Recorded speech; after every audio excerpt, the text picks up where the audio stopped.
মানুষের মধ্যে যে সচেতনতার সৃষ্টি হয়েছে, মানুষের মধ্যে যেই সক্রিয়তার জন্ম হয়েছে, আমরা সেই সক্রিয়তার সহযাত্রী।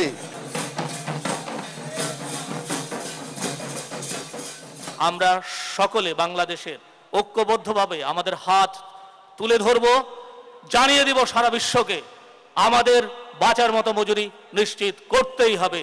শ্রমিকের শান্তি, বাঁচার মতো মজুরি।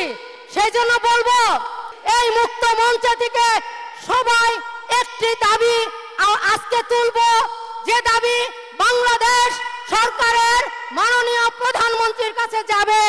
বাংলাদেশ গার্মেন্টস শ্রমিকদের জন্য সংগঠিত হওয়ার অধিকার দিবে, রেশনিং এর ব্যবস্থা করবে, বাঁচার মতো মজুরি দিবে।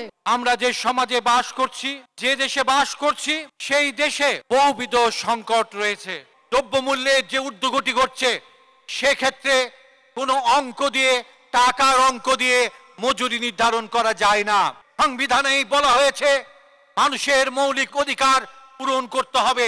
এই যে আজকে যে বেঁচে থাকার জন্য মজুরির ঘোষণা আপনারা দিয়েছেন, সংসদীয় কমিটির দ্বিতীয় বৈঠকে আমার প্রস্তাবে ন্যূনতম মজুরি পুনর্নির্ধারণের জন্য আমরা সরকারকে সুপারিশ করেছি, তাগিদ দিয়েছি।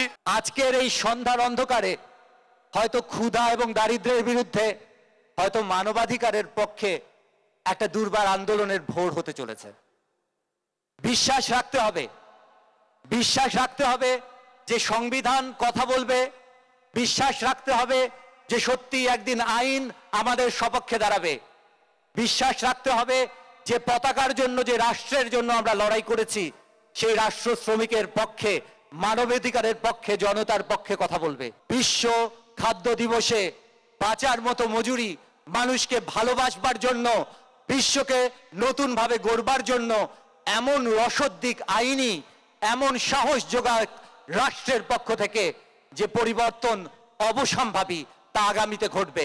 ভুবের কোণে দেখা যায় প্রথম রোগীর কিরণ।